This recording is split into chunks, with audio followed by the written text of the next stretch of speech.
Topic 3. Topic 3 is fluid and thermal systems. We're going to cover it in a week.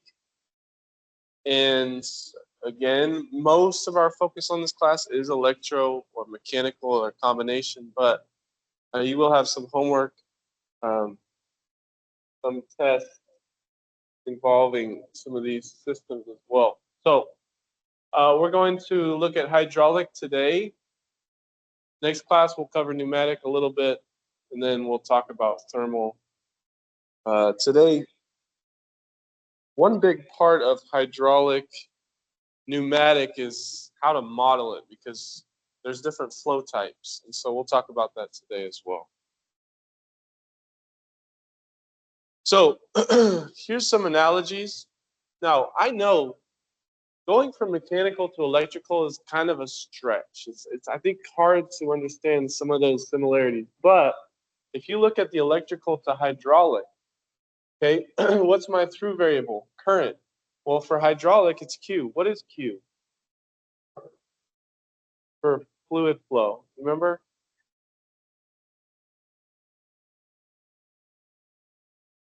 Close. Volumetric flow rate, meters cubed per second. That's Q. Now, what's causing this flow? Well, if I have a difference in voltage, I go from high voltage to low voltage, that's my current. If I'm in a hydraulic system, I've got a difference in pressure. I go from high pressure to low pressure, I have a volumetric flow rate. So we've got some similarities. We have ways that we can store energy. I can have capacitance, just like I have a capacitor in a circuit. Now, capacitance for hydraulic is a tank. Anything that can store fluid, we won't talk about inertance really, but we also have energy dissipation. So as fluid goes through a pipe, there can be some friction, there can be some resistance. It's going to take energy out. And so we can model that basically as a resistor. Okay, so those are some analogies. Welcome. We're covering hydraulic and thermal this week, which are not our major part of the class, but we do see some problems once in a while about them. So, fluid system uses some kind of pressurized liquid or gas to deliver forces and torques. Usually it's to mechanical loads. If you think about like hydraulics in a system, I'm typically using some kind of oil, piston, something like that too. If I pressurize it, I can get a mechanical force out of it. Pneumatics. Are any of you using pneumatics in your capstones? They're pretty cool. I mean, I can just use air to do a lot of the different tasks that I need to do. So again, using something that's pressurized to give me something mechanical. Hydraulic system uses liquid, and pneumatic uses pressurized gases. And next class we'll talk about thermal systems. So how we can model those, looking at temperature as the dynamic variable.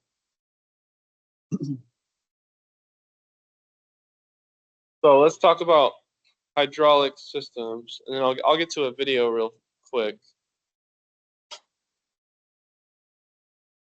What we've talked about mechanical, we've talked about electrical. All systems have some basic parts, basic units. Do you remember what we call them?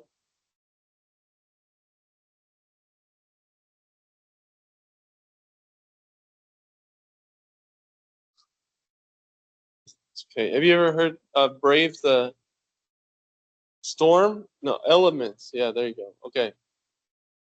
So every system has elements. We'll talk about hydraulic system. You don't have to write this down. We'll get to more of the definitions. But if I'm looking just at a base level, what's a part of a hydraulic fluid system? Typically, I have a pump that gives me pressure. I have some kind of fluid capacitance or reservoir, a tank that stores energy, and then hoses and valves that connect the various elements. The main variables that we deal with, at least for hydraulic systems, is pressure, pascals, and volumetric flow rate Q. And depending on if we consider it incompressible or compressible, then I have to look at the mass flow rate. But these are the main ones that we work with when it's incompressible: pressure and flow rate, which is meters cubed per second. Very similar to a circuit: voltage, current. Difference in voltage gives me a current. Difference in pressure gives me a flow rate. All right, so we're gonna see how these elements kind of play off each other. What else do I have here? Oh, let's do a quick video. I like this video. It's pretty short, and it goes through kind of the similarities between these two types of systems. And here we go.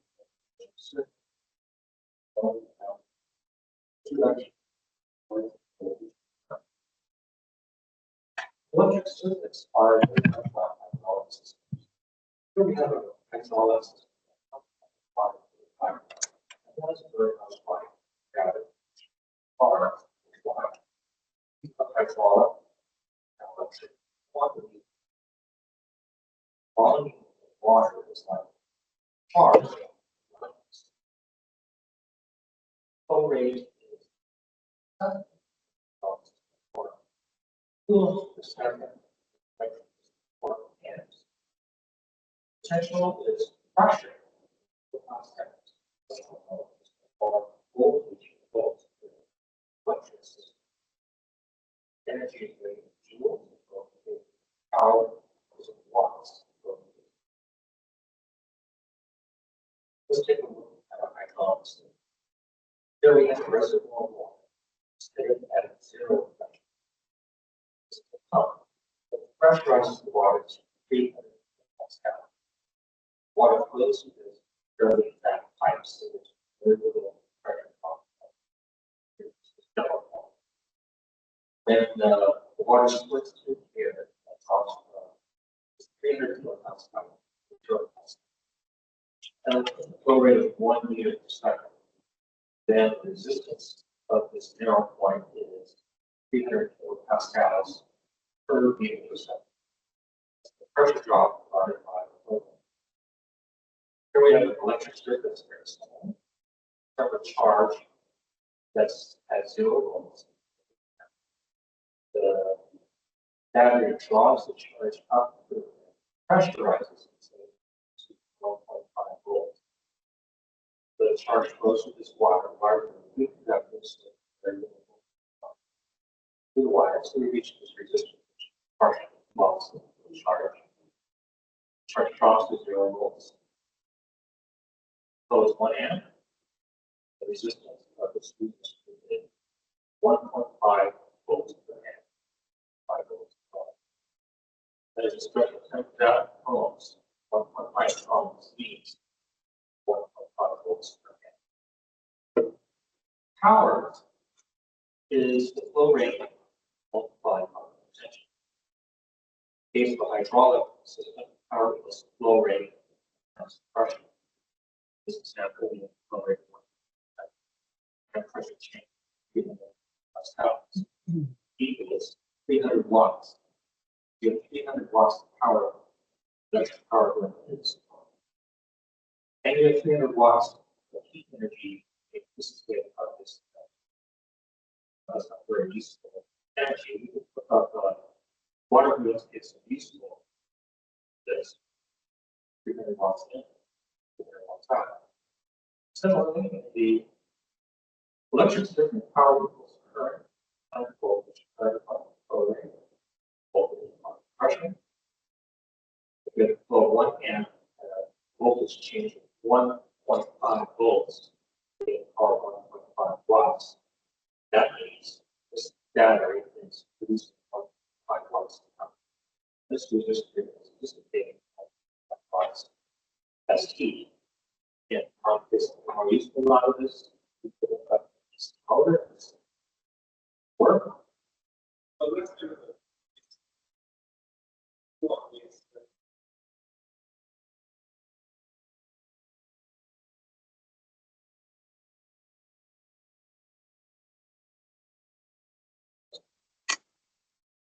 So some of these analogies.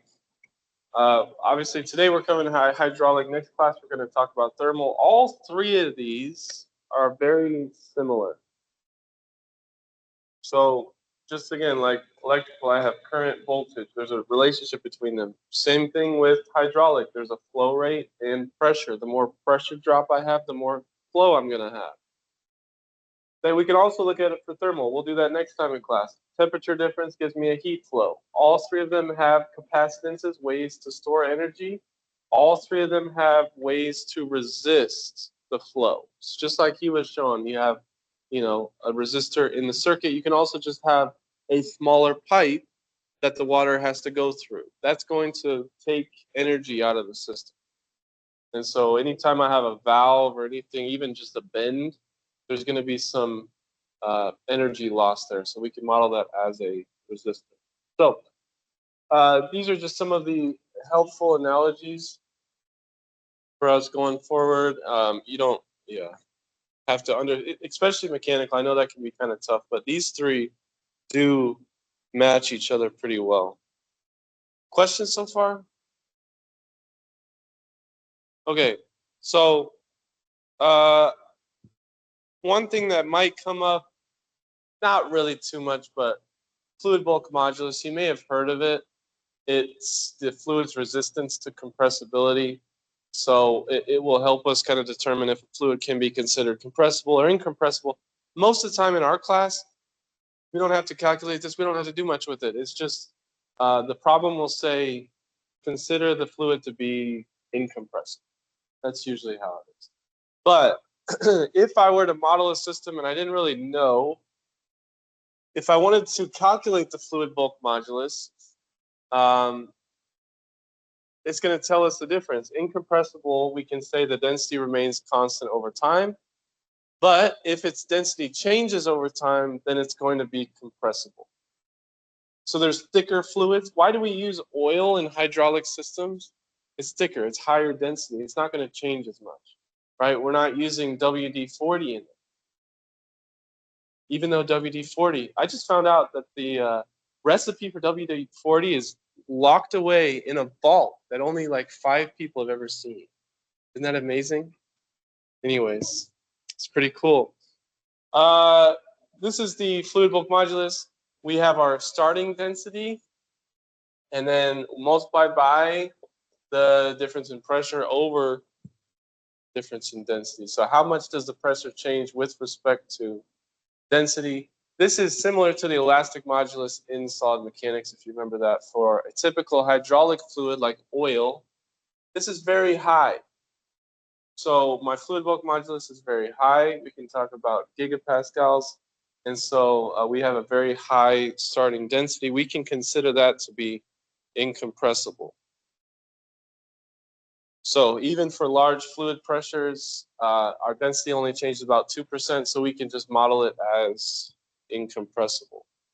Again, for water, water is not as good. That's why you're not putting in a hydraulic piston. Other ones, there's lots of different fluids that they're going to have a very low fluid bulk modulus. Therefore, we need to include that. The density is changing. For most of our cases, we're just going to model it as incompressible. So anyways, that's that. Resistance. Anything in a system that resists the flow and takes energy out of the system, what would you say a electrical element that it's analogous to? Like the guy had in the video. A resistor. Or we even had damper. So if I have a resistor, damper, anything that's taking energy out. Now the problem with fluids, unlike circuits, is that we have to talk about turbulent or laminar flow. So there are 2 different cases. We'll cover those on the next couple slides. Do you remember how we determine if it's turbulent or laminar? Reynolds number. Now in this class, we mostly just say, consider it either turbulent or laminar. But yes, the Reynolds number, tell me. So there's 2 different parts here. we have both of these on the equation sheet. If we can consider it to be laminar, that means that I have a Reynolds number less than 2300. And if it's laminar, that means it's linear. And so in the box, this is what's on the equation sheet for laminar. We have, to make it laminar, typically, I have to have a low volumetric flow rate or a very low pressure drop. So P1 is not much larger than P2. And so the flow is dominated by viscous forces. So this is our equation right here. Delta P, change in pressure, P1 minus P2, equals laminar resistance times Q, is the volumetric flow rate. So this is a linear relationship. Most operations are not linear. Most of them are turbulent. But in the case where we have a small delta P, this gives us that. Now, what does this remind you of any kind of equation we've used in the last couple of weeks?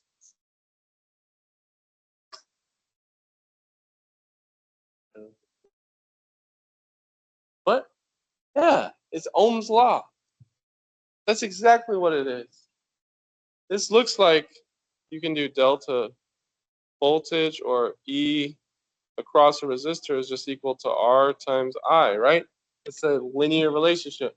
So that's Ohm's law, again, relating pressure and flow, the voltage and current.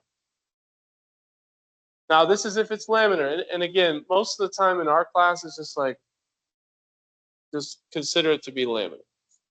That'll keep it simple. That'll keep it linear. That'll give us a nice differential equation.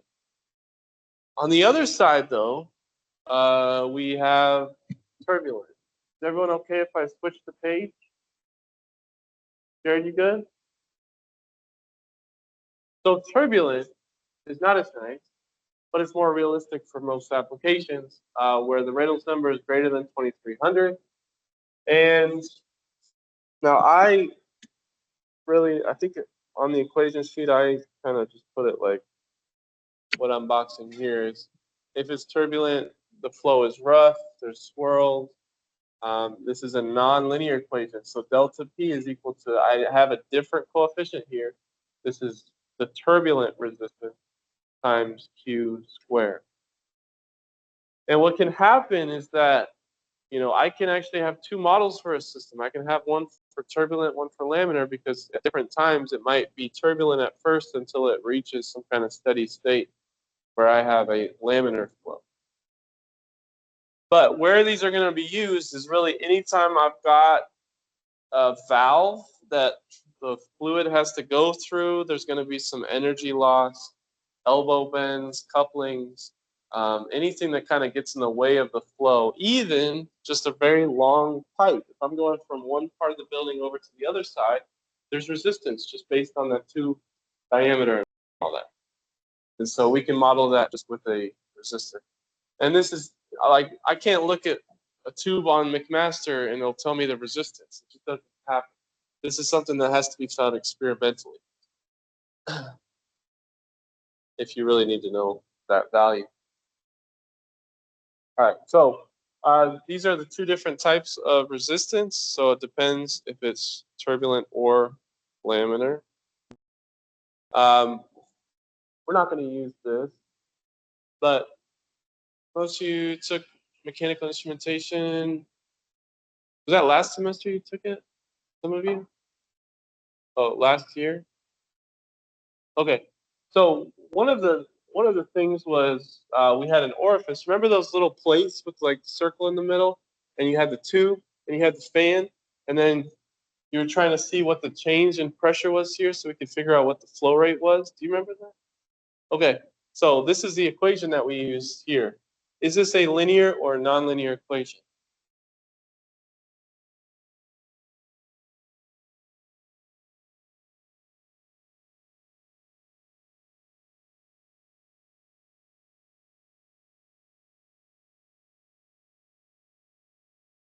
Nonlinear. Thank you. I got a square root. So this is a nonlinear equation. So this would also be, a nonlinear relationship if I'm trying to figure out what that flow rate is. So Q is equal to, it involves the orifice area, coefficient of discharge, and then our change in pressure, as well as the density of the fluid. If it's air, we use that, but density of air can change as well. So you remember that from instrumentation. Unfortunately, you won't see this in the homework, but it could be useful for real life applications. Basically, anytime I have a valve, so this was like kind of the solenoid-ish that we were looking at, a valve, it just kind of switches between different parts. We can model that just as a resistor like this. So this is the typical way that we show a resistor in a hydraulic problem. And some of the important things are making sure we have it labeled R. We have a Q that goes across it, flow rate that goes across it, and then we've got two different pressures. So we've got the upstream pressure, we've got the downstream pressure. That's really important because our equation is going to involve delta P, R, and Q.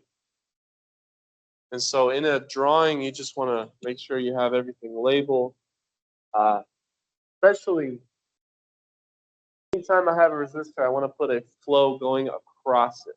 It's going from high pressure to low pressure, always.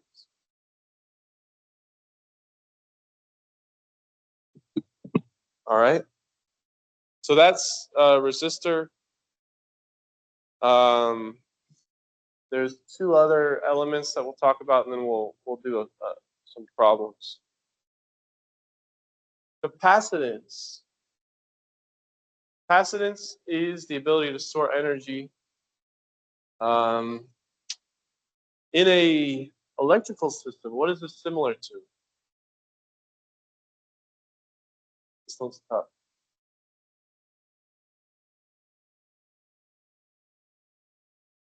Capacitance. Absolutely. Let's see. In real life, what could this be? Well, I have a sink here. This tank is a capacitor or a capacitance. I can fill it up with water.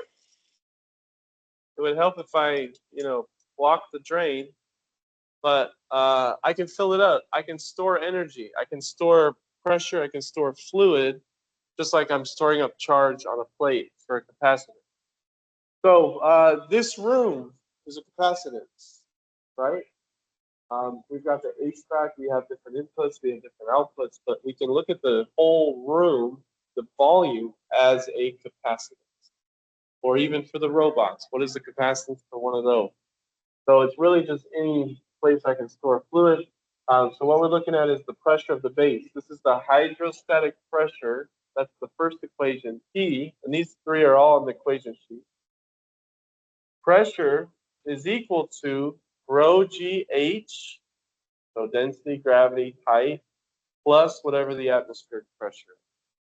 So and that's typically what we're looking at for a tank. What is the base pressure? The base pressure changes, just like with the sink. If I have something coming in, the height is increasing, so therefore the base pressure is changing. Capacitance of the tank. If it has a fixed area, so like in this example, I have a cylinder, we can, instead of just using C capacitance, if it has a fixed area, we can replace that with area over rho G. So that's on the equation as well. Anytime I've got a fixed area, the whole length of the tank, we can just use that. Now, if it's more like a hopper, if it's got a different shape to it, it's not the same area, I can't use that. I would have to use change in volume over change in pressure. So lastly, we're going to expand this out a little bit more, but capacitance times the change in pressure is going to be equal to change in volume or flow. And there could be flows coming in, there could be flows coming out. So I've got a better equation that I'll use. But what I want you to know is that every capacitance gives you a first order equation. So when it comes to bow body, every tank is going to have its own first order equation because every tank is going to have a change in pressure. We're going to have that Cp dot. Okay, so we've got those equations. We'll talk about the last one a little bit more. I don't even want to talk about this. Okay, inertance is another way that we can store energy. It's about the flow in a pipe. However, they're usually very, very small. Compared to resistance, compared to capacitance, they're not going to do much, so we're just going to skip over it. Does that sound okay to you? Okay. Just thought it might. So I'm going to go through some basics, and then we're going to get to our main equation that we use. It is based on the conservation of mass, so based on your fluid understanding, we have to have some kind of control volume. There's mass entering the control volume and then mass leaving. We want to figure out what's going on here to create some kind of equation for that control volume. So if we have a fixed control volume, conservation of mass yields the change in mass, m dot, of the volume is equal to the sum of all the input mass flows minus the sum of all the output mass flows. And if mass does not accumulate, then we could say this is equal to 0. So all the input, so like if I ran that sink until it gets to the top and then it's spilling over, it's not adding any mass to the sink. There's just everything that's coming out of this spout right there is just spilling out, right? And so the change of coming in minus outgoing is equal to 0. I've hit a steady state in that case. But most of the time, as I start filling it, this is greater than this. Therefore, I'm going to see the mass increase inside the volume. Now, this can be applied for hydraulic and pneumatic. I'm looking at how that mass changes. But if I have an incompressible fluid, this equation simplifies. I can look at it based on volumetric flow rate instead. So for our defining for hydraulic systems, this comes out of the conservation of mass, is the flow rate within the capacitance within that tank is equal to the capacitance of that tank times pressure dot. And that is equal to the sum of all the Q ins minus all the sum of all the Q outs if it's incompressible. Because Q, volumetric flow, is equal to m dot, which is kilograms per second, multiplied by density, which is, wait, that's not right, divided by density.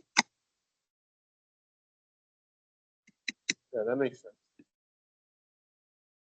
So because density is constant, if it's incompressible, we can use this equation where capacitance times pressure dot equals sum of all the flow rates in minus sum of all the flow rates going out. So our differential equation should be in terms of either pressure or height. We can put them in either of those terms. We're looking at base pressure of the tank. And then if I have some kind of specified Q in or Q out, we can set it up based on those terms.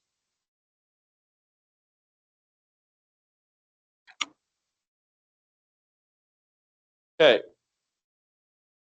Now again, we won't go as in depth into hydraulic, pneumatic, thermal. It's just kind of a base looking at how we can, do simple systems. So, more of the focus throughout this course is the mechanical, electrical, but we do cover all 4 major types. So when it comes to bow body, I already mentioned this, but the order of the system, for every tank, I'm going to have 1 first order equation. If I have 3 tanks, I'm going to have 3 first order equations, one for each one. So that would be a third order system. It's just dependent on the number of tanks. Then body diagrams, you kind of want to draw it. You can even draw on the picture itself, inputs, outputs. Then we're using those equations on the equation sheet, putting it all together, and then if we can, solve for a transfer function.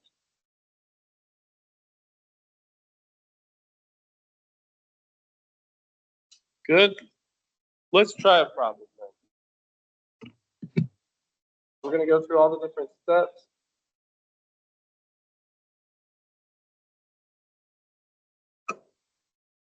So we want to derive the mathematical model, assuming laminar flow. We're also going to do it for turbulent flow. Then we're going to put it in terms of height.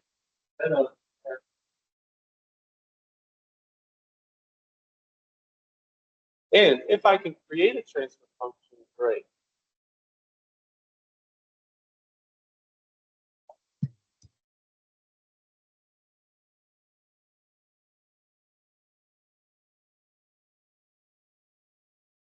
All right. So the first step is to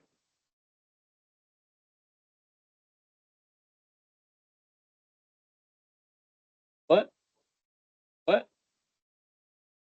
Order? Kind of. You got to breathe first. Don't forget to take a breath. My goodness, we're moving on to hydraulics? Okay. What would the order of the system be? Braden, did you have an answer for that? It is first order. I have one tank, one capacitance, therefore I'm looking for one first order equation. And my output variable is going to be P dot, and we're also going to put it in terms of height later. So we can look at it either as how the pressure is changing with respect to time or how the height is changing. And those two are related. And, you know, if you felt good about not using the equation sheet up to this point, this is probably where, well, I don't feel as comfortable with some of these things, and you may need to use the equation sheet. That's why it's there. Most of the important stuff is right on there. Okay, diagram. I'm not really going to do much different with this. They already showed me there's a valve here.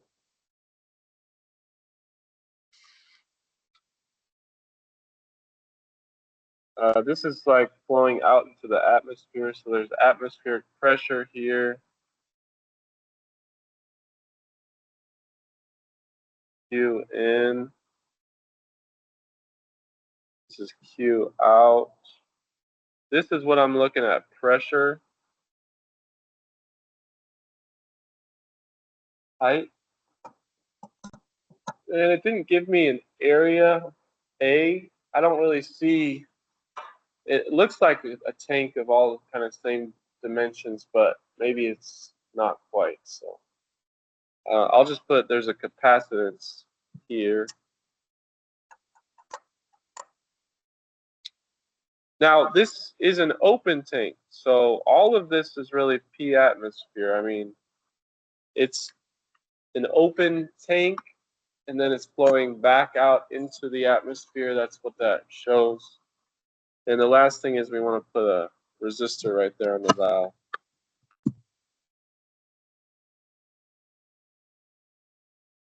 Now, does anyone want to see the circuit that you could model this as? Anyone interested?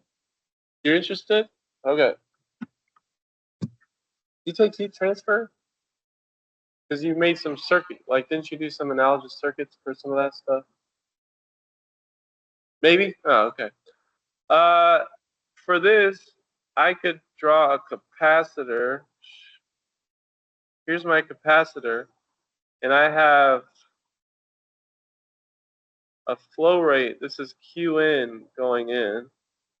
And then I have a resistor. This is R that goes to, this is all ground right here. And so this is going to be Q out.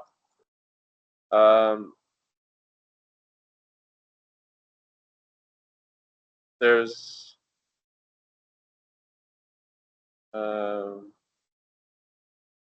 if you look at the ground as like zero pressure, the two different pressures are, well, this is going to be the pressure of the tank right here. That's the pressure we're most interested in. How does that pressure change over time based on this flow rate and this resistor? And then the output, these are just atmospheric pressures where we're starting with right there. So that's kind of one way to sort of look at it. It's not perfect, but if it's helpful to you, go ahead with it. So based on the flows, based on the capacitance, we're going to store some energy, and we're going to see how that pressure changes over time. You do not have to do this. If you don't want to do it, don't do it. Okay, it can be a little confusing, but if you want to see kind of the relationship between those two systems, it can be done. All right, inputs and outputs.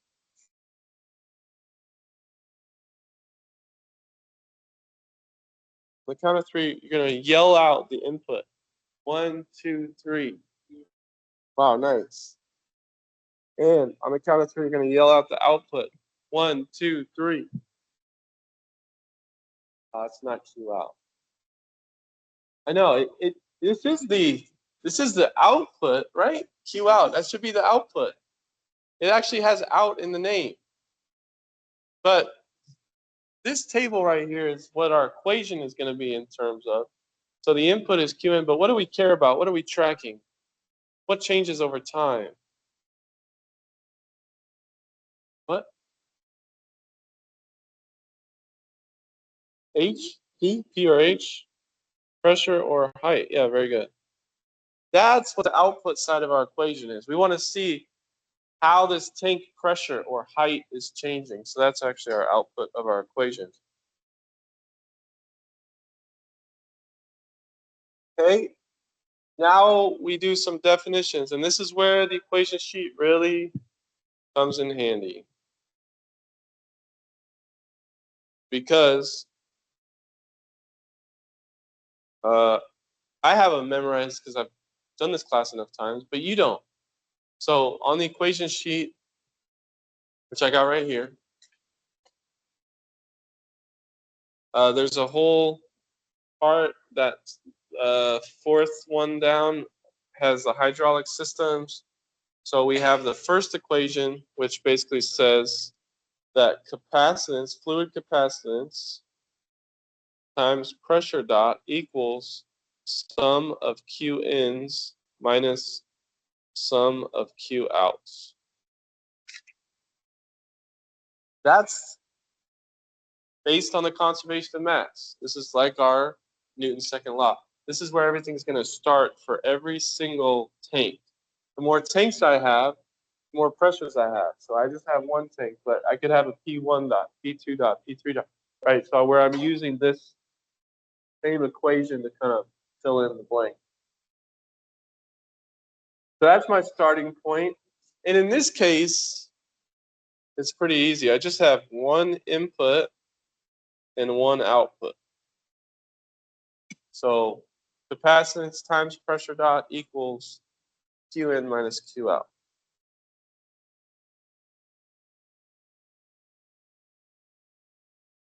Now we're going to solve this first as if it's laminar.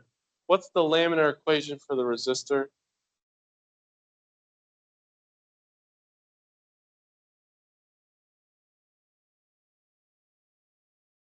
Laminar, linear?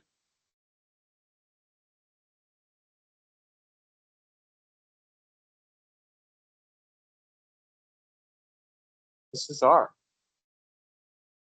R sub L if it's laminar. So I got laminar resistance times Q equals my delta P. Any other equations? Well, if I go to the equation sheet,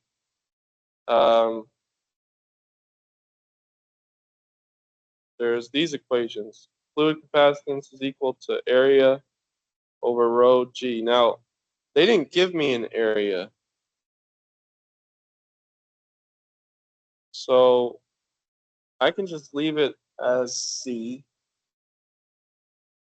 But there is hydrostatic pressure or base pressure, which is equal to rho GH plus P atmosphere. We are going to use that.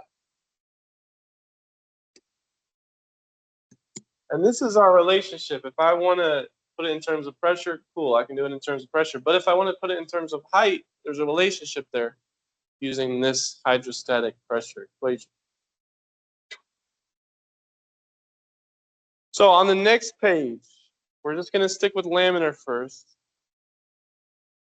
I'm going to start with this equation, and then we'll go from there. Actually, no, there's one thing I want to do. You all liked Q out, but we don't want Q out. How can we find Q out? What is Q out equal to? Because a better way to maybe draw this is Q out is going across the valve.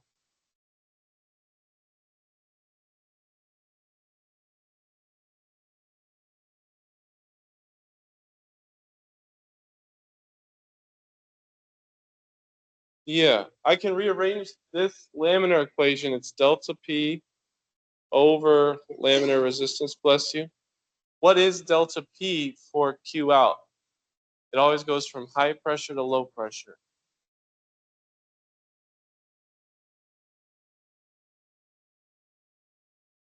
Base pressure minus atmosphere? Yeah, perfect. So that's going to be P pressure at the base minus the atmospheric pressure that it's leaving out towards over the laminar. And you could look at gauge pressure. You could say atmosphere is 0. There's times for that depending on what the problem is asking for, but we're just going to look at this. So every Q basically, now this one is just given. It's a constant flow rate. You turn the hose on, it's just going to always give you that flow. It's above. It's not submerged or anything like that.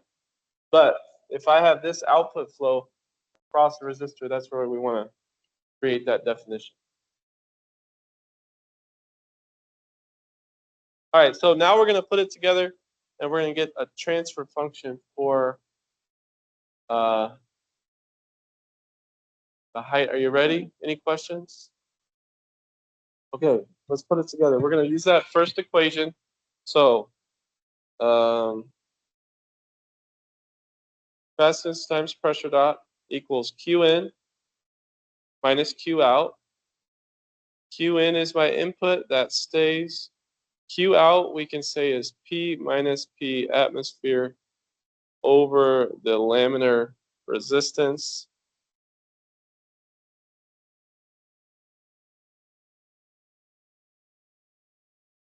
And we good? First order equation. What would you like to do? Simplify the pressure fraction?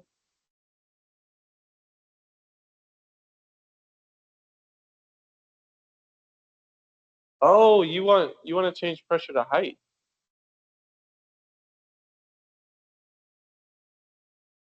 Wow, okay, that's an interesting thought.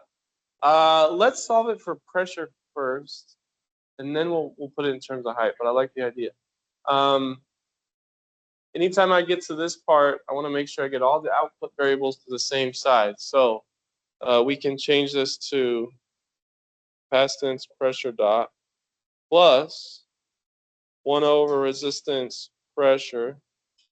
So I add that to both sides, and then I've got a Q in minus 1 over resistance P atmosphere.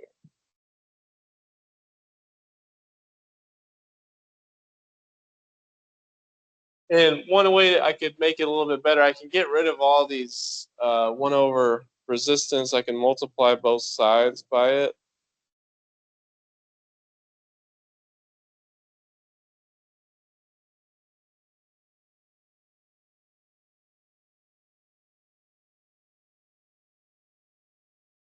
we'll call it 1A because it did ask not only for it in terms of pressure, but also height.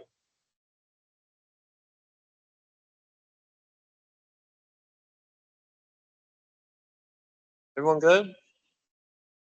Okay, because the answer's not right, but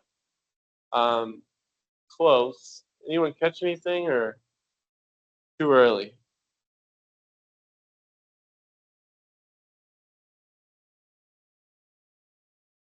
You found it? It's too early. Okay, should be a plus. All right, so that's easy to change. Again, just be careful with the algebra. And we had a negative times a negative, so positive. This is a good first order equation. Now, can I create a transfer function from this one?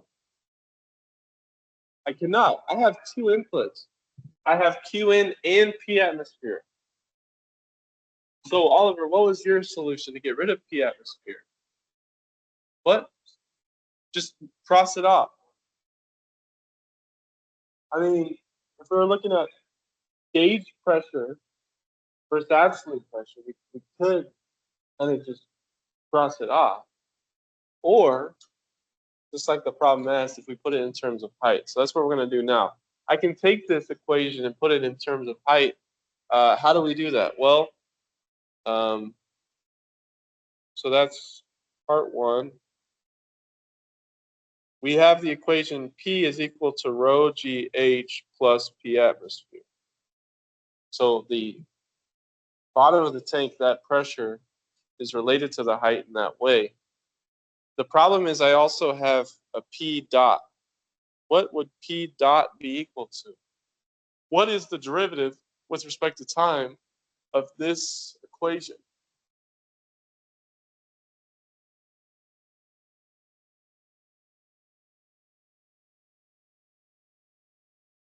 Does the density change if it's incompressible? Does gravity change? Does the height change? The height changes. So I have density, gravity, height, dot, and P atmosphere does not change with respect to time. So this is going to be, and the mouse is covering up, of course, right there. But we have rho GH dot. So this is the derivative of pressure.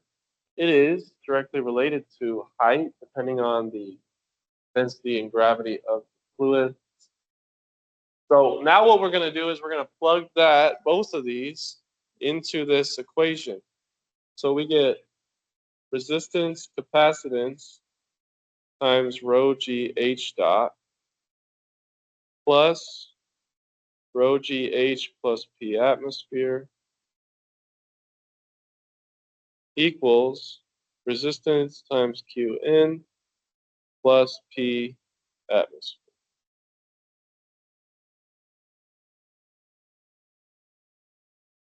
So I would always first solve it in terms of pressure.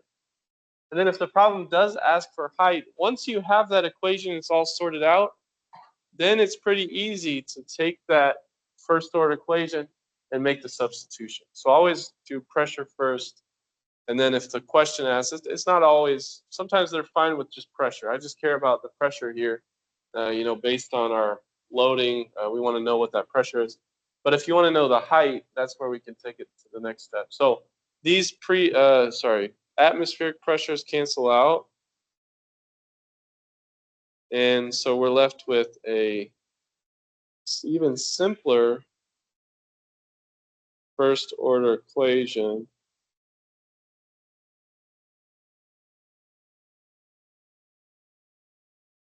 Oops, equals.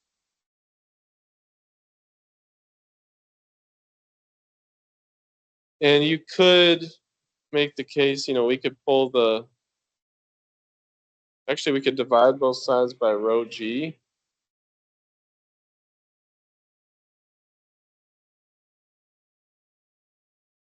So we could have RL TF H dot plus H equals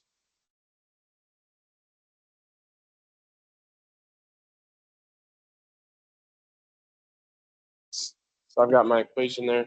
It's pretty nice.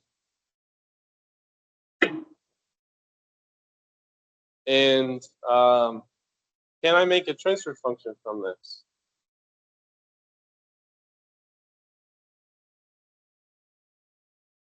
Single input, single output. It is linear because it's laminar. And so we can find, H over Qn. Maybe I'll capitalize it. The transfer function is going to be RL rho G times RL CFS plus 1.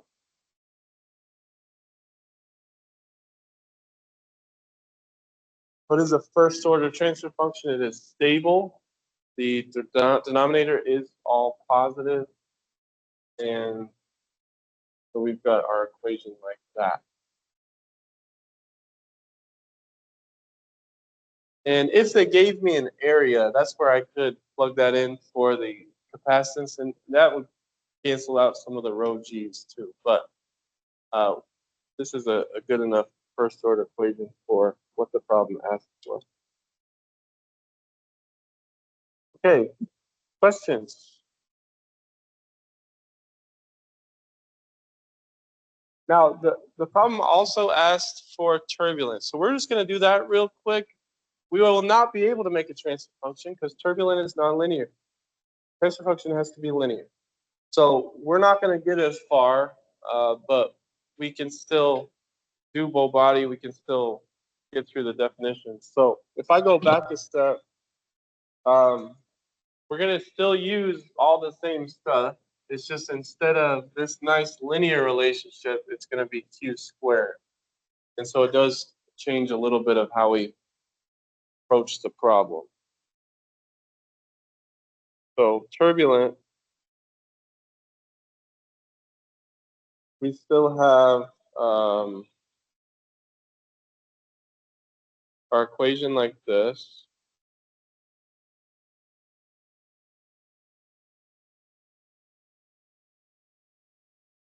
Delta P is equal to, now we're dealing with a turbulent resistance times Q squared. So Q out is going to be equal to the square root of P minus P atmosphere over the turbulent resistance.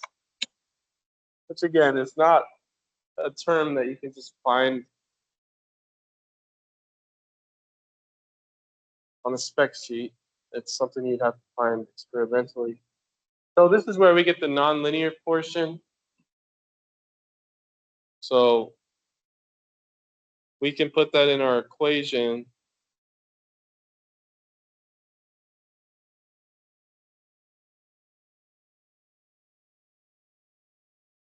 So I do have, first order pressure. I can put the pressure over here.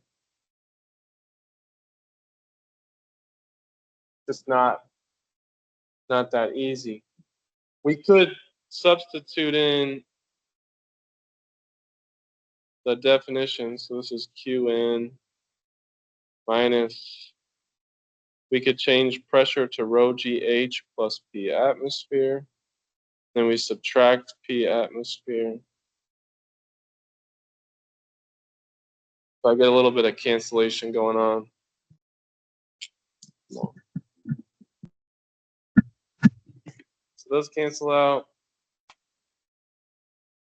We could put it all in terms of height. So then it could be something like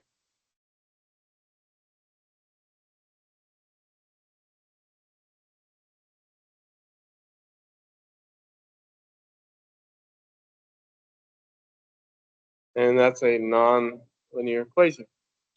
Even though I do still have single input, single output, no transfer function is allowed because of this nonlinear thing. The only way that I could really analyze this is if I knew kind of a nominal value for this where we could turn this into a linearized equation. We'll talk about that after test 1.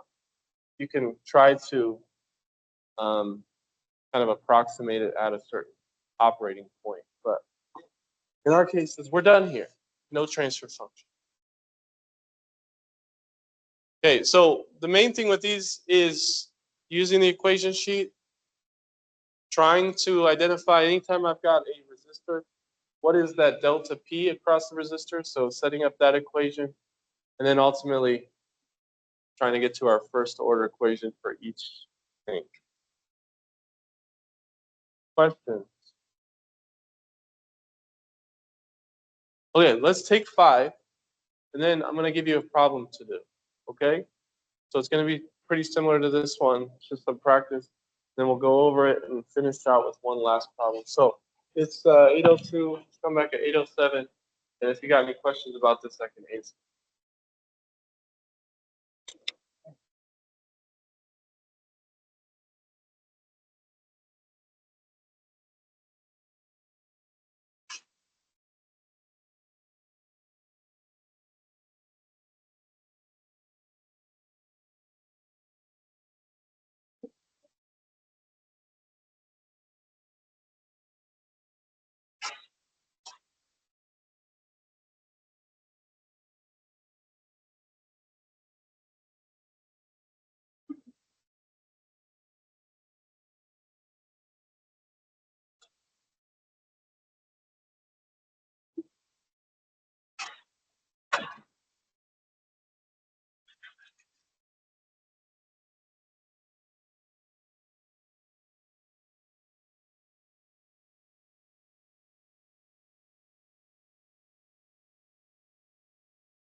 All right. Here's your problem. You can work with the people next to you. Uh, wait, that didn't. No, hold on. What? There it is. We're just gonna do laminar, not turbulent. All right. But we want to model in terms of pressure and height. So again, always just start with pressure first, then you can make the transition to height. Instead of one tank, we got two tanks. They're pretty similar. We want to find what? Just two tanks. It's just carbon copies. How could it be hard? No, maybe. No, it's good practice.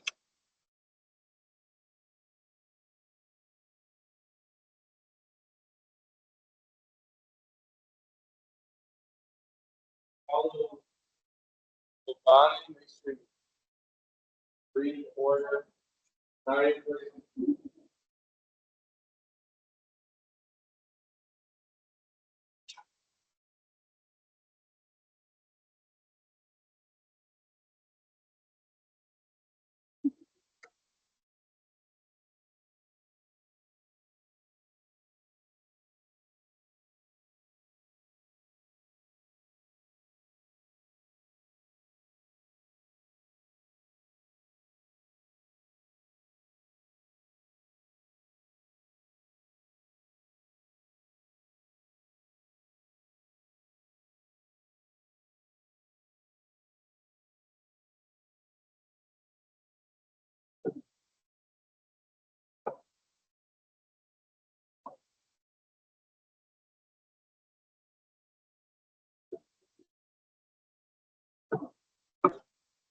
If you got any questions,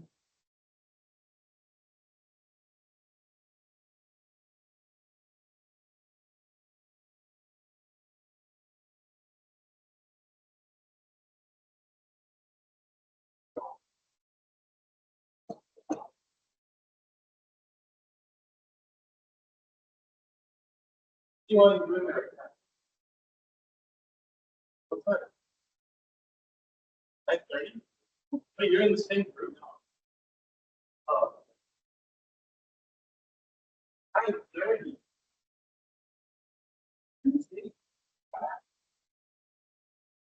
You know,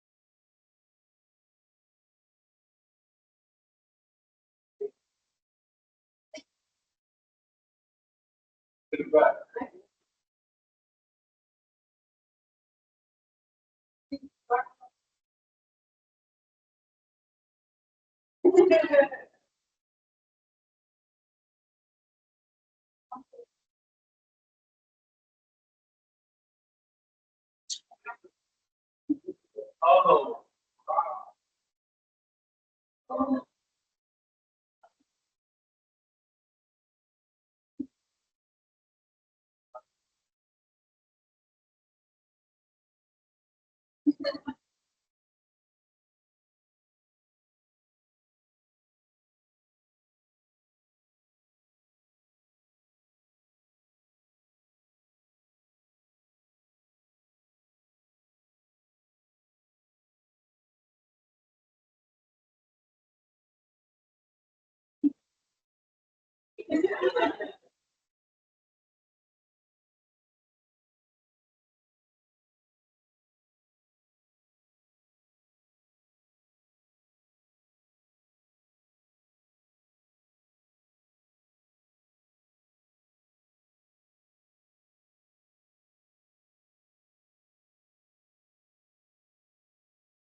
Oh, okay.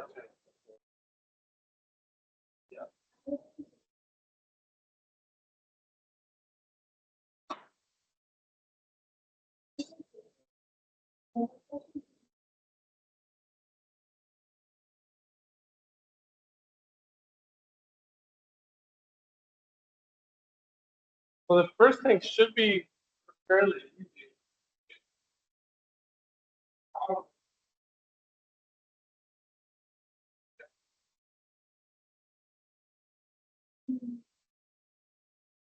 What is the input to the second tank?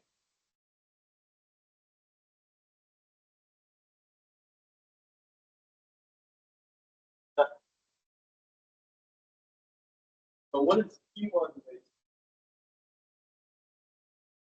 P1. So really the input is pressure one. What pressure we have on the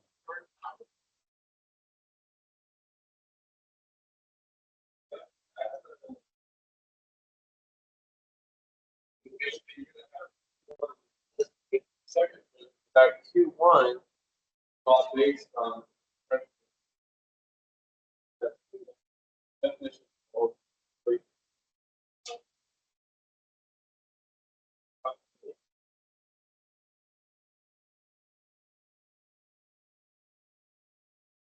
This is fluid passing through that. So if you have an area on the equation to pass through, if I have a constant area of that volume.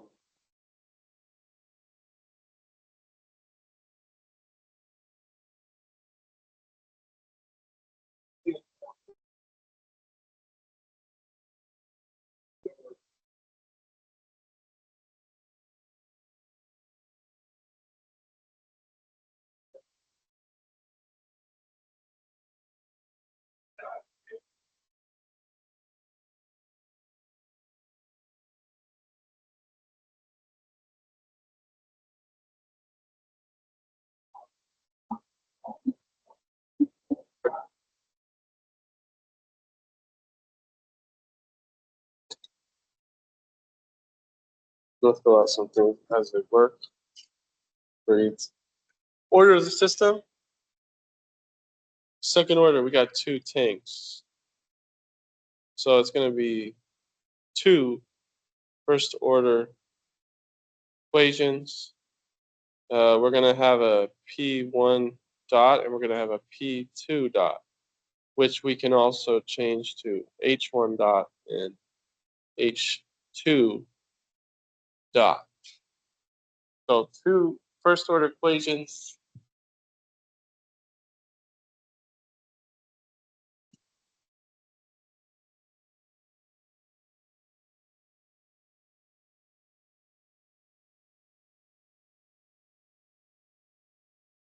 Just making sure that the Q's are the flows across the resistors.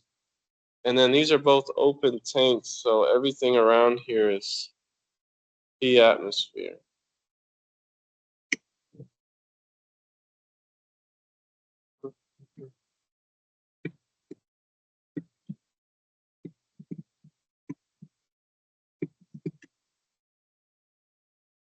And then inputs, outputs.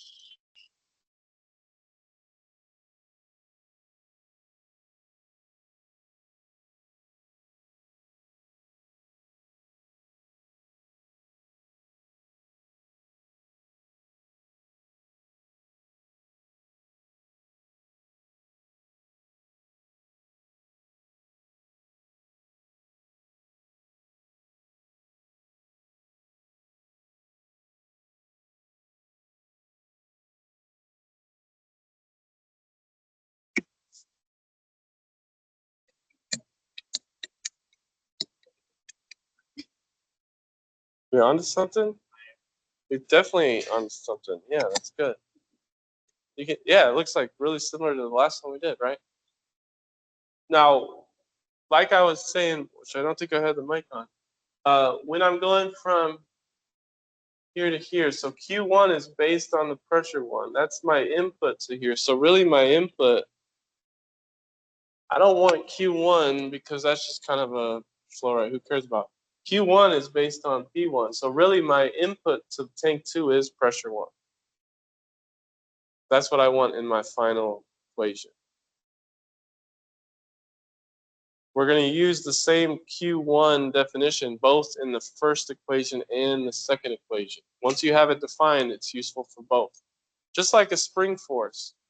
You know, if I've got a spring between two masses, I'm going to define the spring one way, and then I'm going to use it on both free body diagrams when I set up those equations. So similar concept here.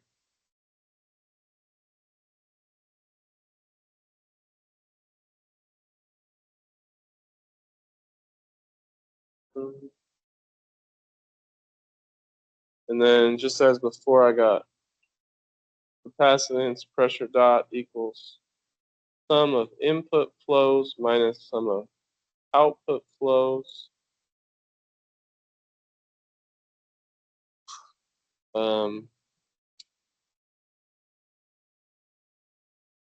Hydrostatic pressure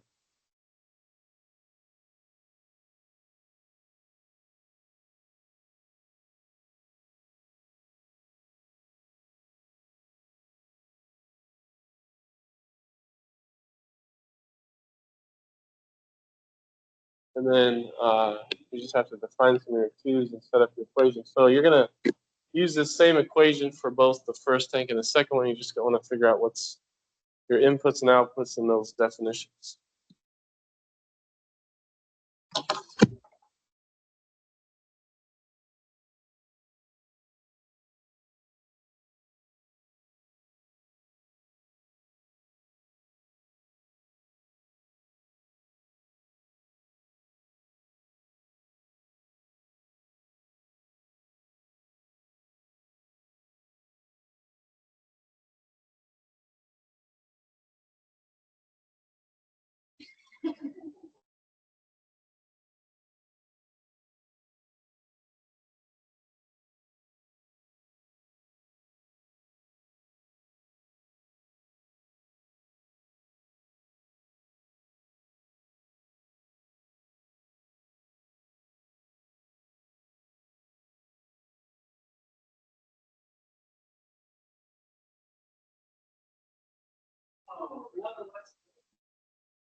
Yes.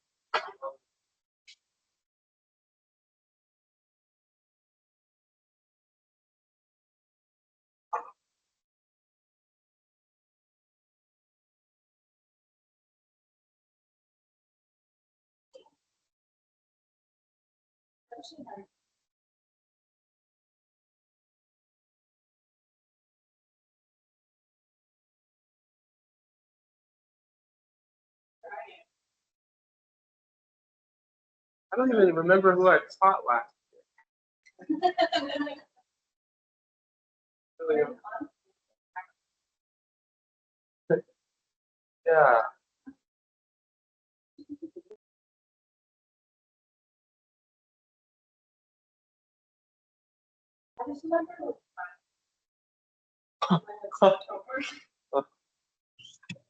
Now you're used to it.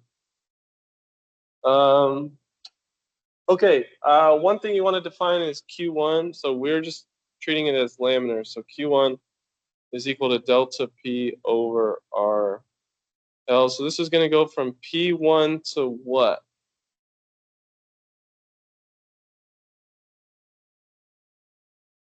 P atmosphere. It goes back into the atmosphere, and this is going to be, R1, because we're doing laminar. So it does go back into the atmosphere, and then it drops into tank 2. But this definition, because it's all the same flow, Q1, we're going to use that for the first equation and the second equation, same definition. The other one is Q2. So Q2 goes from P2 to, again, out into the atmosphere over R2. So we have our two different definitions. Basically, we're going to set up our equations, solve them in terms of pressure, and then at the end, we can change them to height.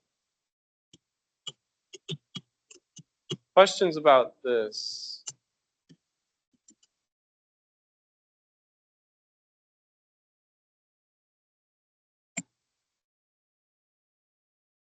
Okay, I'm going to go to the next page. I'm going to start here. Then we're going to put our definitions in. And in this case, what was different than the last problem is they actually gave us an area. So I actually do want to include this equation because they give us A1, A2. I want A1 and A2 to be in my equations. And so this is how we're going to do it. We can say our capacitance is equal to area over rho G. Okay, so let's go to the next slide. We're going to look at tank 1. The input is Q in. The output is Q1.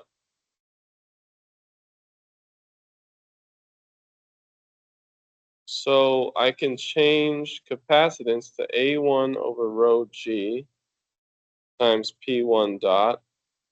I have input Qin that doesn't change, but Q1 we change to P1 minus P atmosphere all over R1.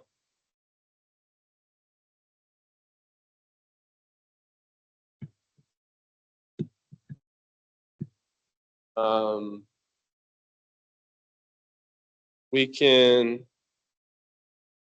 get all our P1s together.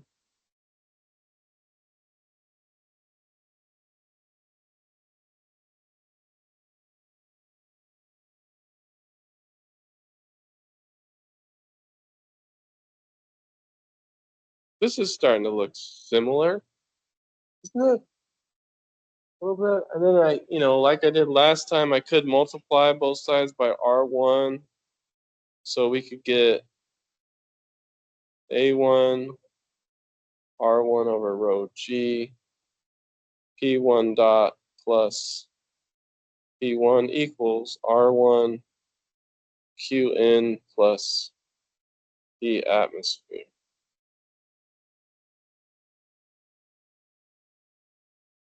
Part 1A. That's in terms of pressure. So the only difference is instead of having C capacitance, we can turn it into A1 because that's what they give us. So now I've got an equation with all the different terms, R1, P1, A1, Qn, stuff like that. Now that I have it in terms of pressure, we can easily change it to height, but are there questions?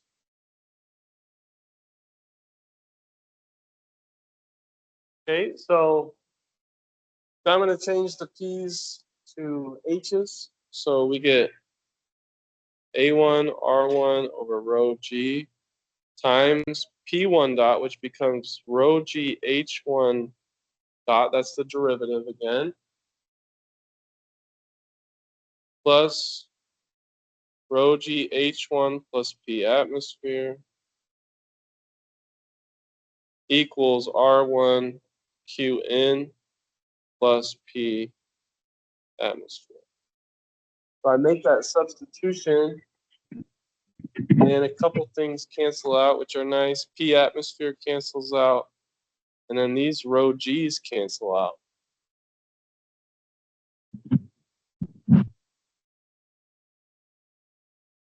So we get A1 R1 H1 dot plus rho g H1 equals R1 Qn.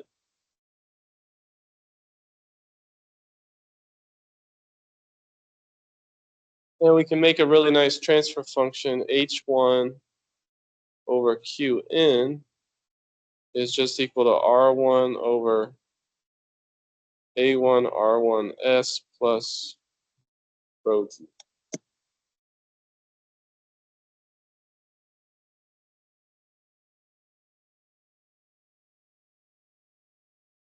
I feel like most of you at least get close to this for the first tank, maybe,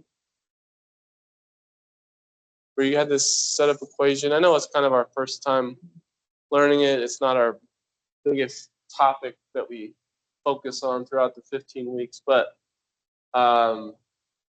we have that equation, and then just by substituting in that hydrostatic pressure, we can change it in terms of height.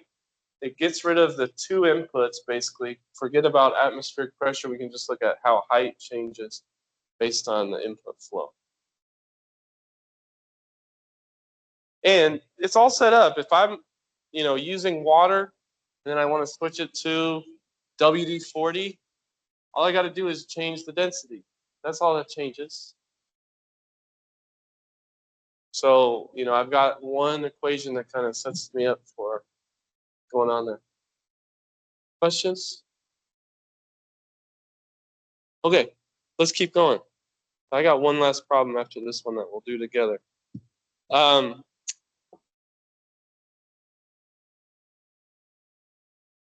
For the second tank, we have the fluid capacitance. We've got P2 dot. This is equal to the sum of the input flows. Q1 is the input, and then Q2 is the output. So again, I can switch capacitance for A2 over rho G. And just be careful. Make sure you have your ones and twos, because as these problems can get more complicated, you want to make sure you know which pressure we're dealing with at any point in time. So this is going to be P1 minus P atmosphere over R1 minus P2 minus P atmosphere over R2. Why do we have these delta P's like this? Both of them are going back out into the atmosphere. So both of them going back into the atmosphere. Therefore, it's just going to be P1 minus P atmosphere. Same for P2. Hey, what I can do with this is I can move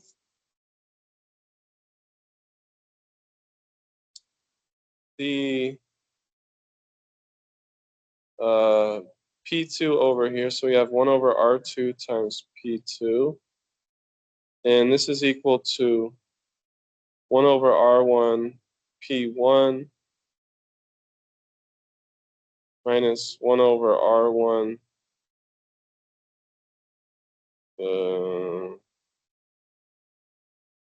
I can combine my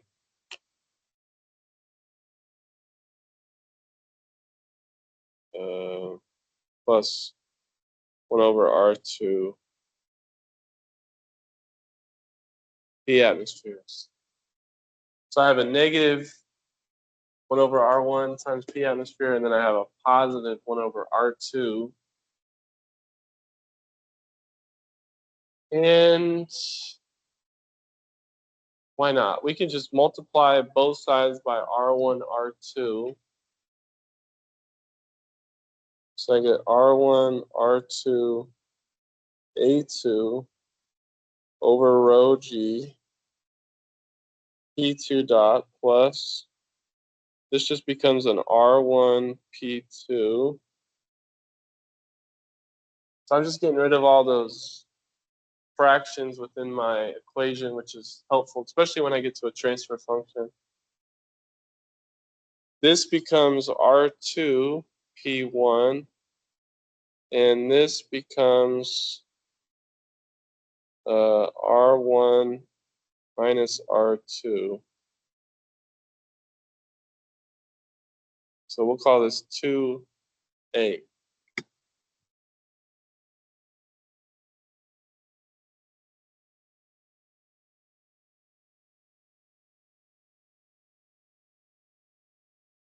I lose anybody?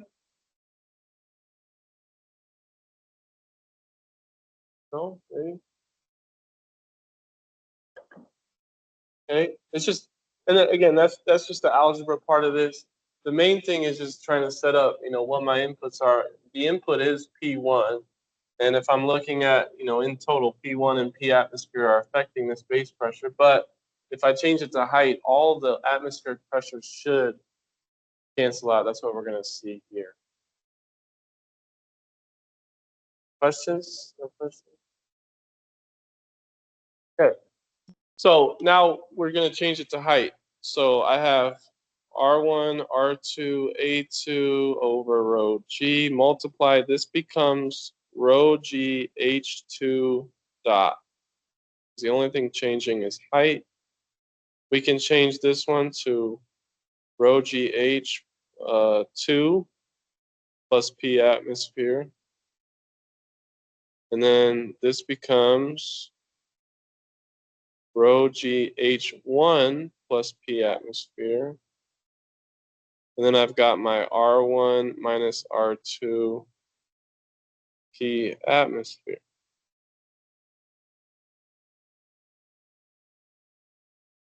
So first off, these rho G's cancel out. That's nice. I have an R1 P atmosphere and an R1 P atmosphere on different sides, so we can cancel that out. And then over here, I've got an R2 P atmosphere minus R2 P atmosphere.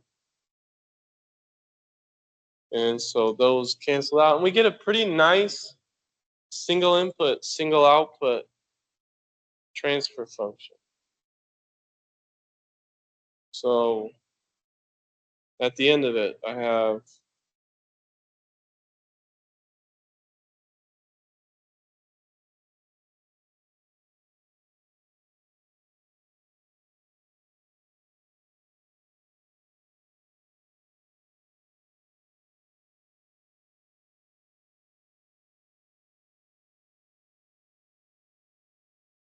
I wanted to make a transfer function where H2 is the output, H1 is the input. That becomes R2 rho G over R1, R2, A2, S, dot becomes an S, plus R1 rho G.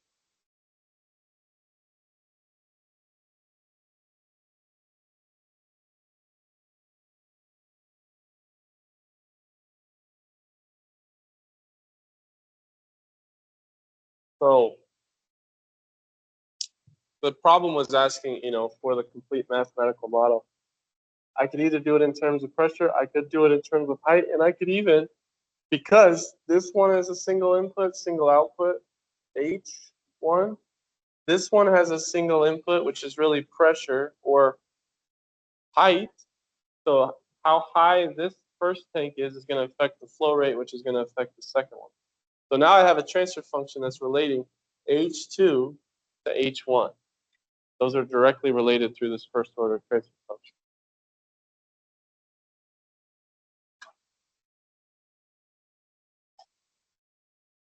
Now, you did the DC motor with the generator and stuff and trying to figure out a transfer function, which is a good amount of algebra. This one is pretty easy. If I wanted to actually just figure out, I don't care about tank 1, I just care about tank 2. Could I create a transfer function relating height 2 to Qn? Could we? And the answer is absolutely. So if you're done writing, everyone good with this? Okay. What I could do is if I wanted to, let's say if we wanted height 2 as a function of Qn, that means I'm looking for the transfer function H2 over Qn. That's just equal to, well, we found H1 over Qn, that transfer function, and we multiply that by H2 over H1. Those two transfer functions. So the H1s are going to cancel out, and we get H2 over Qn. So really, I could take those two transfer functions we just made, multiply them by each other. That would give me a second order equation. So I would have an S squared in the denominator, right? I don't have it memorized, and I don't want to just write it just to write it. But I could, if I was looking for H2 as a function of Qn, that's just those two transfer functions we found multiplied by each other. So sometimes it's really easy. If they're both transfer functions, they're both linear, we can just make that relationship like that. A lot easier than the last problem in homework 2. Right? Or maybe it was a little bit easier because of the transfer function. Any last questions before we get to our final problem? No, okay. So the last one, which we don't really get to, but it's helpful for like understanding hydraulic cylinders and stuff, is hydromechanical systems. I used to have a lot more homework problems with this, and we just end up not really covering it the rest of the term. So, yeah, you're not going to see one of these on the tests, by the way, or in your homework this semester. But maybe for you online, if you're watching this later, that might change. So see instructor for details. Every year is a little bit different, you know? But if I had a hydromechanical system, so if I really wanted to model this, and the reason why I kind of stay away from this a little bit is there's a little bit more nonlinearities, it's a little bit more difficult differential equations, but you know, we do have some tools to linearize stuff, so that might be down the road. Anyways, I'm just going to go through this kind of problem. Is what happens if I have a hydraulic part that's affecting a mechanical part? How can we relate the two? Because we can set up two different systems of equations where they interact with each other, right? Just like we've done with electromechanical systems. So let's say I've got flow rate coming in, nothing's leaving, and so this is not a fixed volume, it can expand. So as the pressure builds up, obviously it wants to expand, so it's going to push it against whatever that mechanical part is. And so the mass coming in is equal to density times the volume. And what we get is an equation that looks like this. So for a single acting cylinder, I have this equation right here where the change in pressure with respect to time, P dot, of that control volume is equal to, remember what this thing is?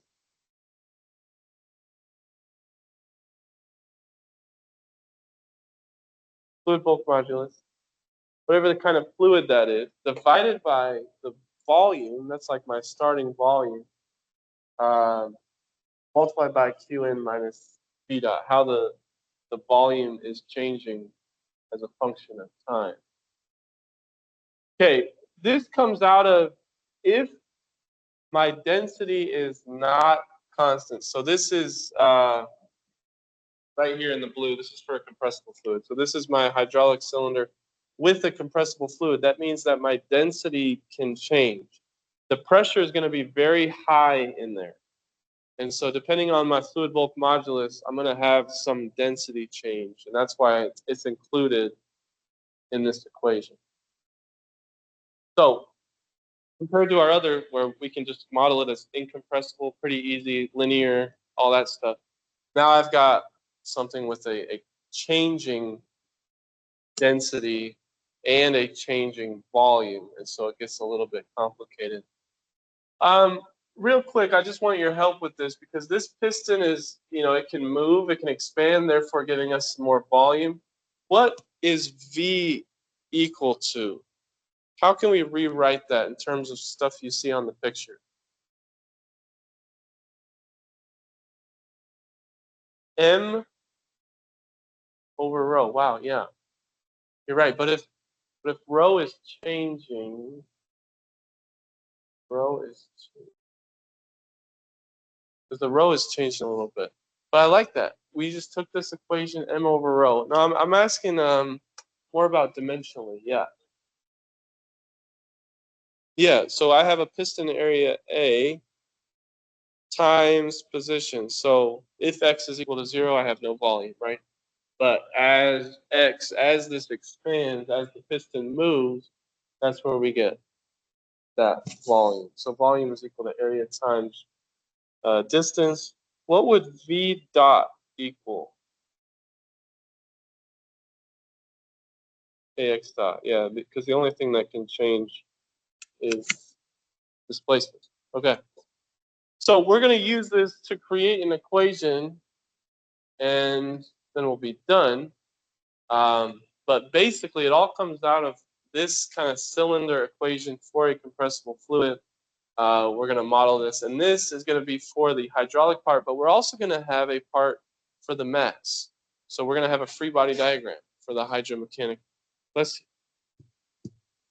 So here's example 4.2, and we're going to. So what we were just talking about is about this volume right here. This is going to build up pressure. Well, what happens to that pressure? That pressure is going to apply to the rest of this. And so we're going to create a free body diagram for this. We want to derive the mathematical model of this kind of system.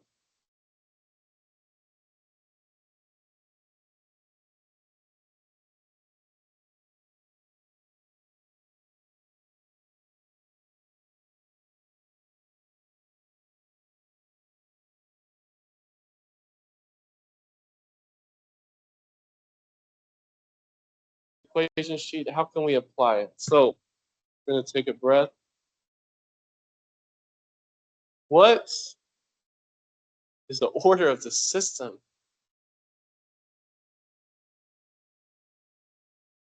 Let's look at the two different parts. For the hydraulic, what are we looking at?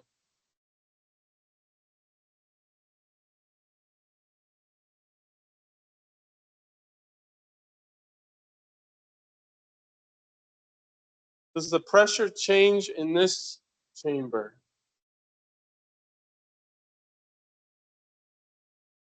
The P atmosphere chamber, it does not. It's going to all be the same constant pressure. So really the only one I have, I've got this control volume right here. That one is changing, so it's just going to be one first order. I'm going to have a pressure dot, one tank that's changing pressure. And then when it comes to the mass or the mechanical side, I have 1 degree of freedom, so it's one second order equation because we're going to have an x double dot. So in total, 1 plus 2 equals 3, third order. If there's a way for me to combine those linearized things, we could make a third order transfer function. Okay.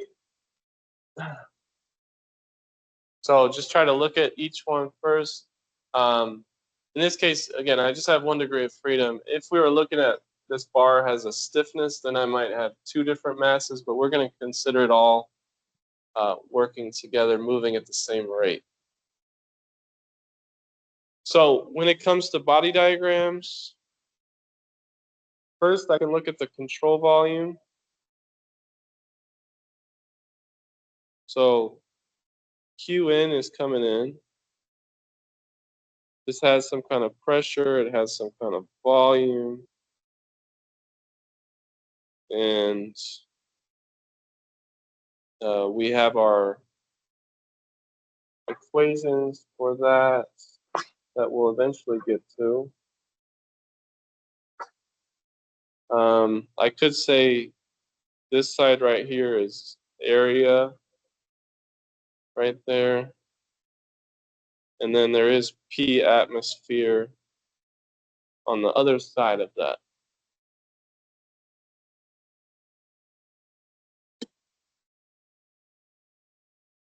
So that's kind of my tank. Obviously, it's just filling. There's nothing leaving the tank. It's all just based on that flow rate coming in.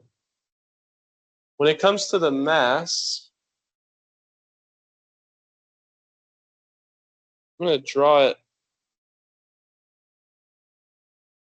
like this. Now we can combine all the mass together. I could draw it as one box, but I think it might be helpful for us to see what's going on based on the shape.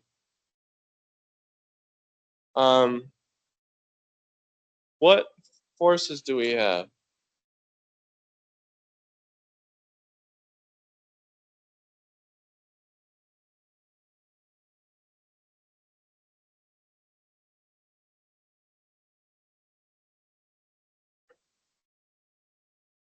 No forces?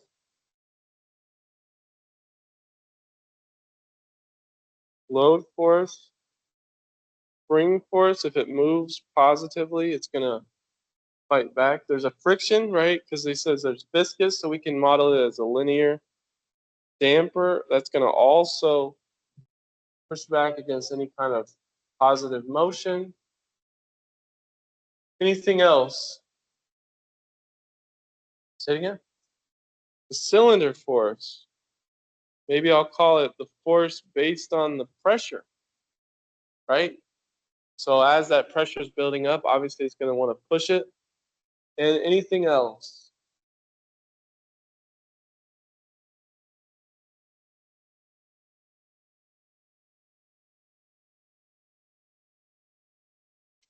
All right. One other thing I would include is the atmosphere. Just because it is going to be, now it's probably going to be really small. We'll find that in our equation. And we could look at gauge pressure as the difference between these two. We can find that in our final equation. But there is also a little bit of pressure being applied on the other side that's going to oppose that motion. So that's why I drew it like this instead of a box, kind of showing I really have two different pressures going on. Then obviously I've got these typical elements we've seen before.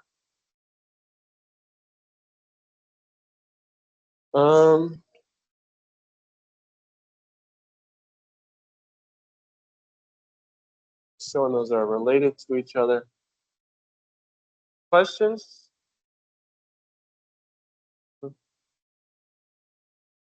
Okay. So the next step, inputs, outputs. In, out. We've got the hydraulic, we've got the mechanical. What would you say the input is for hydraulic?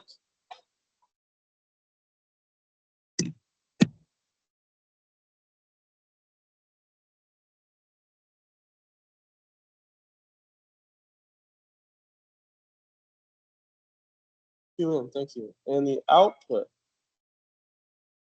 Q out. What? What? X. X? It's not bad because it is going to kind of move it, but there's something. Sorry. FP? Okay, yeah. I'll just say it's pressure, just like any typical hydraulic. We're not dealing with height on this one, just pressure. Now the pressure does give us a force, right? So that is like the input to the mass or the mechanical. There's also a load force. So it's kind of what's going on between those two. And the output for the mechanical is X, yes. Now you could say that as this changes, X is also somewhat an input to the pressure, right? If I increase that cavity, the pressure is going to go down. So they kind of have a complicated relationship. All right, so let's go ahead and solve it.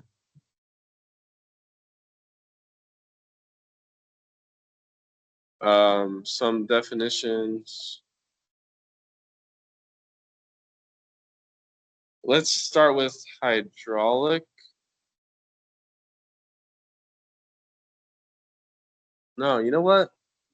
I'm just going to solve the hydraulic here.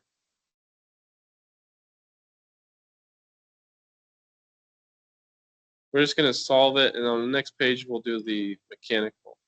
So this is where we get the equation that's a little bit different than before, because this is compressible.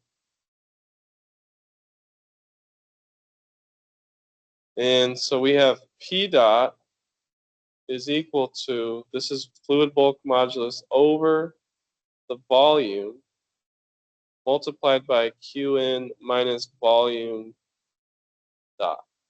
How the volume is changing with respect to time.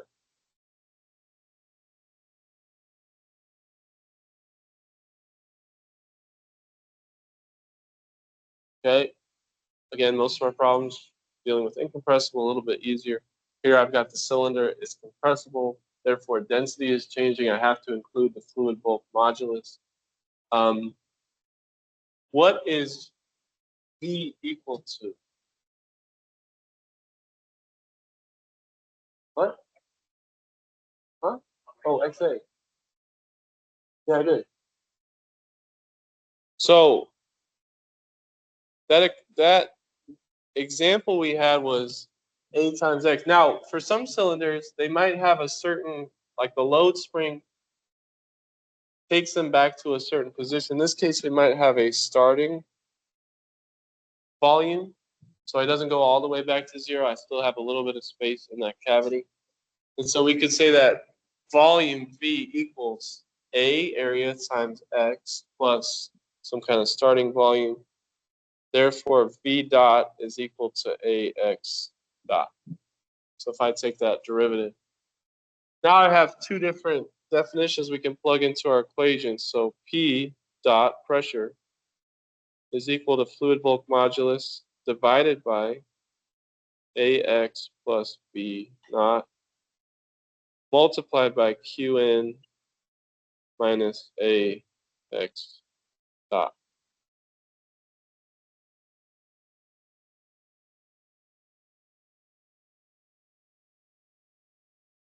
This is actually our final equation for the hydraulic. And, you know, I can move this over here if I want to. I don't think it makes it any better, but this is nonlinear in that I would have a term, a variable multiplied by another variable. So this is nonlinear right here. The only way that I could get to like a transfer function is if I linearized it in some way, which we won't get to until after test one. But this does show a relationship between Qn, X, and X dot to what our pressure is going to be. So we can solve for pressure at any point in time using this kind of equation.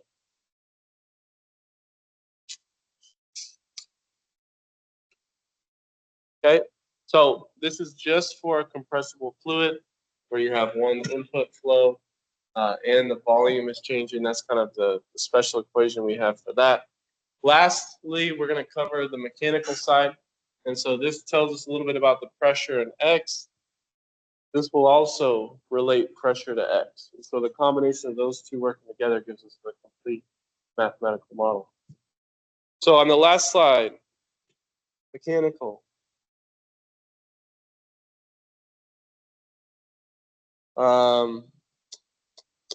We have sum of forces equals mx double dot. Let's do some of the easy ones. I have a damper. That's just going to be bx dot. I have a spring. That's just going to be kx.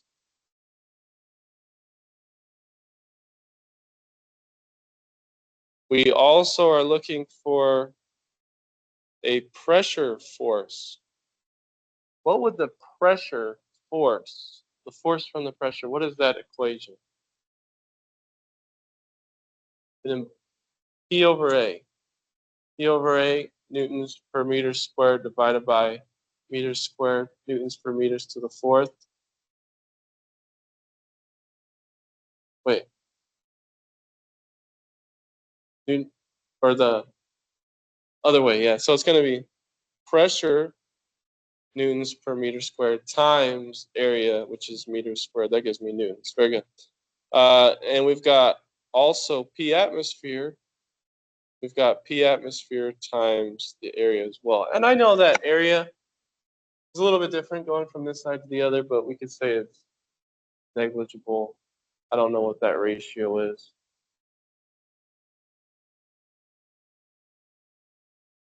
So these are all the forces that I had besides the load force. So when I do sum of forces, mx double dot, I have a positive pressure force, and then everything else is negative.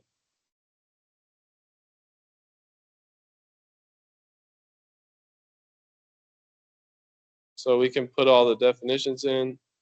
P times area, P atmosphere times area, Kx, Bx dot, load force. And so our then goal is to combine all of the x's onto one side. I can, oops.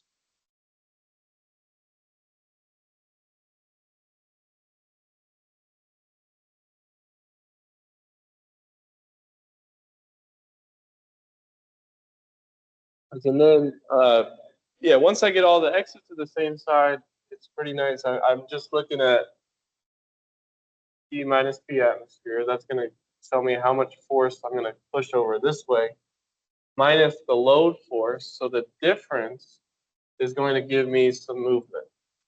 If they're equal, there's going to be no movement. And I could say this is gauge pressure. What is the difference? And a lot of times we're looking at that. How much greater from atmosphere is the pressure building inside of there? The more I have, the more movement I'm going to have. And then that goes back to my hydraulic equation of, okay, how is the pressure changing based on the volume change? So they do interact with each other that way.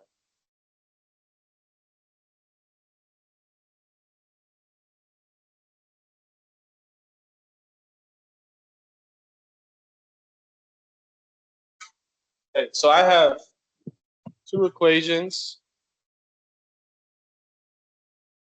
This is nonlinear. The only way I can get to a transfer function is linearize it. And then still, I have Qn and load force. So I really couldn't make a transfer function unless one of those was equal to 0. Because we got two different inputs going on globally. But that's what we're working with. So next class. Now there's an ethics paper due Wednesday, which you've done some of those before. Next class, we're going to continue topic 3. We're going to cover a little bit of pneumatics, but then we'll do thermal. If you want to bring like a mug or thermos or something, we're gonna do some hot water stuff, okay, with some tea or whatever. Maybe I have some hot chocolate. I'm not sure, but bring that. That'll be part of our class, thermal systems. And then you got homework 3 is really short. For the other two homeworks, I mean, it's only a few problems. So you can do some of it starting today, but after Thursday, you'll have everything you need. So cool. All right. Well, enjoy. If you got any questions, you can stick around. Otherwise, have a good Tuesday.